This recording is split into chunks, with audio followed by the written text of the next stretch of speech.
Hi hello नमस्कार सर्वांना. आजपासून आपल्या चॅनलवर आपण एक नवीन कथामालिका सुरू करत आहोत आणि तिचं नाव आहे दिल का कनेक्शन. तर आज आपण या कथामालिकेचा पहिला भाग पाहणार आहोत. चला तर मग वेळ न घालवता सुरुवात करूया.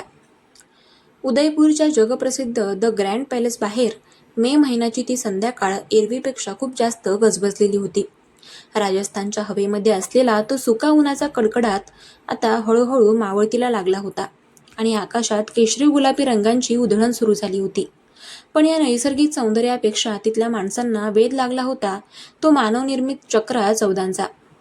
कपूर खानदानाचा मोठा मुलगा विहान विहान कपूर याचे हे डेस्टिनेशन वेडिंग होतं आणि त्यासाठी अख्खा महाल एखाद्या नववधूसारखा रोषणाईने सजवण्यात आला होता. महालाच्या मुख्य आवारात फुलांची सजावट, पांढऱ्या शुभ्र पडद्यांचे मांडलेले भव्य सेट आणि बॅकग्राऊंडला वाजणारं संत सुफी संगीत सगळंच अगदी अचंबित करणारं होतं. या अथांग गर्दीत आणि गडबडीत एक मुलगी मात्र हातातील वॉकीटॉकीवर कोणाला तरी सतत सूचना देत इकडून तिकडे फिरत होती. ती होती अमायरा सेन. अमायराने अंगावर एक अगदी साधा पण सुटसुटीत पेस्टल रंगाचा कुर्ता आणि जीन्स घातली होती. केस घाईघाईमध्ये एका क्लचरने वर बांधलेले होते, ज्यातून काही बटा तिच्या चेहऱ्यावर वारंवार येत होत्या. तिने डोळ्यांवर लावलेला चष्मा वारंवार नाकावरून खाली घसरत होता, जो ती हाताच्या बोटाने वर ढकलत होती. अमायरा हे संपूर्ण लग्न सोहळ्याची मुख्य इव्हेंट हेड होती. तिच्या चेहऱ्यावर एक कमालीचा संयम आणि डोळ्यांमध्ये काहीतरी वेगळीच चमक होती. पायल, मी तुला 1000 वेळा सांगितलंय, स्टेजच्या डाव्या बाजूला जे ऑर्किड फुलांचे बुके लावलेत ते तिथून हटवून उजव्या बाजूला शिफ्ट कर. विहान सरांच्या होणाऱ्या बायकोला म्हणजेच रियाला ऑर्किडची ॲलर्जी आहे. लग्नघरात काही राडा नकोय आपल्याला. Please get it done right now. अमायराने वॉकीटॉकीवर आपल्या असिस्टंटला कडक आवाजात सांगितलं. तिचं बोलणं संपत नाही तोच पायल धापा टाकत तिच्यासमोर आली. पायलच्या हातात अनेक फाईल्स होत्या आणि तिच्या कपाळावर घामाचे थेंब जमा झाले होते. अमायरा, तू खरंच रोबोट आहेस यार. सकाळपासून तू एक घोट पाणी सुद्धा प्यायली नाहीयेस, पण तुझं लक्ष प्रत्येक बारीक गोष्टीवर आहे. कपूर कुटुंबाचे सगळे VIP गेस्ट यायला सुरुवात झाली आहे, पण अजून मुख्य माणसाचा पत्ता नाही. अमायराने आपले डोळे थोडे बारीक केले. मुख्य माणूस म्हणजे? अरे, तू सिरियसली विचारतेस? पायलने डोळे मोठे केले. कबीर कपूर ग, द केसी. कबीर कपूरच्या एंट्रीशिवाय कपूर खानदानाचा कोणताही सोहळा पूर्ण होऊच शकत नाही. तो विहानचा सख्खा लहान भाऊ आहे. देशातला सध्याचा number 1 popper star, youth icon. मुली त्याच्या एका स्माईलसाठी काय वाटेल ते करायला तयार असतात. तो येतोय म्हटल्यावर बाहेर मीडियाचे किमान 200 फोटोग्राफर्स तरी दुपारपासून कॅमेरे घेऊन उभे आहेत. आणि कबीरचं नाव ऐकताच अमायराच्या हाताची पकड तिच्या हातातल्या टॅबलेटवर नकळत घट्ट झाली. तिच्या चेहऱ्यावरचे भाव क्षणार्धात बदलले, पण तिने ते पायलला समजू दिले नाही. तिने चष्मा नीट केला आणि अत्यंत थंड आवाजात म्हणाली, तो स्टार असेल त्याच्या दुनियेत. पायल, आपल्यासाठी तो फक्त या लग्नाचा एक गेस्ट आणि क्लायंट आहे. सो त्याच्या नावाचा उदो उदो करण्यापेक्षा लाइटिंगची अरेंजमेंट नीट झाली आहे का ते चेक कर. आणि तेवढ्यात महालाच्या भव्य लोखंडी गेटपाशी अचानक गाड्यांचा हॉर्नचा आणि बाहेर उभ्या असलेल्या लोकांचा एकच गदारोळ ऐकू आला. पॅपराझींचे कॅमेरे विजा चमकाव्यात तसे चमकू लागले आणि एकापाठोपाठ एक अशा 5 काळ्या रंगाच्या लक्झरी गाड्यांचा ताफा महालाच्या मुख्य पोर्चमध्ये येऊन थांबला.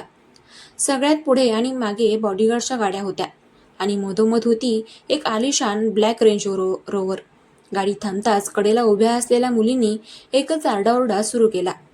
Kabir, I love you. केसी, इकडे बघ ना प्लीज. अशा किंचाळ्यांनी तो परिसर अक्षरशः हादरून गेला. बॉडीगार्डने गाडीचा दरवाजा उघडला.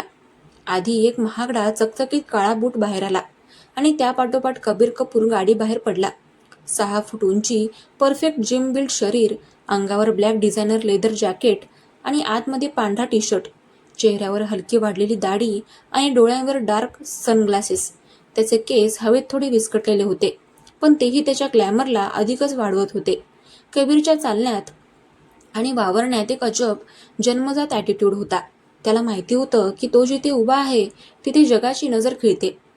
कबीरने गाडीतून उतरून सनग्लासेस किंचित खाली केले, समोरच्या कॅमेऱ्याकडे पाहून एक किलर 1 साइडेड स्माईल दिली आणि पुन्हा सनग्लासेस वर चढवले. त्याच्या या एका स्माईलवर बाहेर उभ्या असलेल्या मुली आणखीनच ओरडल्या. पण कबीरचं लक्ष त्या ग्लॅमरकडे किंवा त्या गर्दीकडे नव्हतं.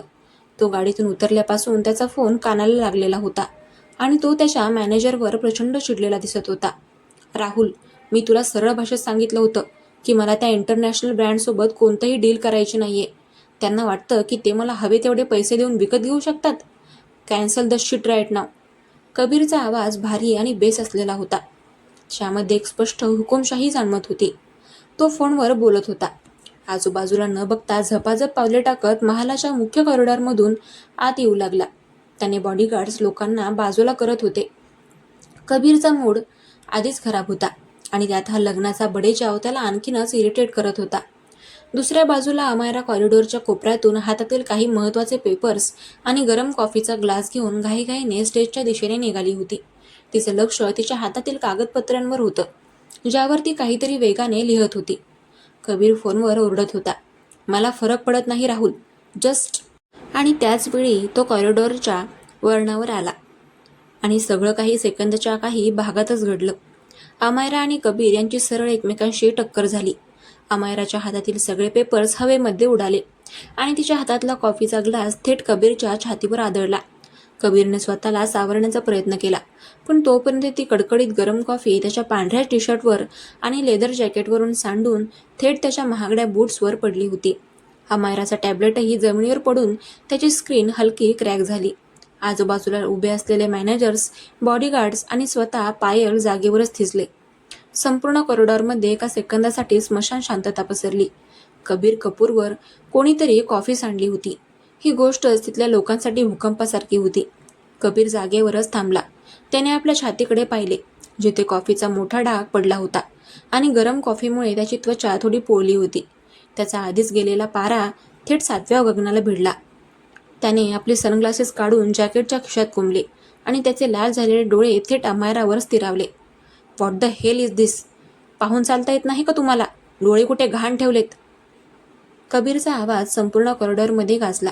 त्याचा राग पाहून तिथले उभे असलेले कर्मचारी थरथर कापू लागले. अमायरा जमिनीवर पडलेला आपला टॅबलेट आणि पेपर्स गोळा करत होती. तिने कबीरच्या ओरडण्याने जराही विचलित न होता अत्यंत संथपणे आपले पेपर्स नीट केले. चष्मा नाकावर वर चढवला आणि ती उभी राहिली.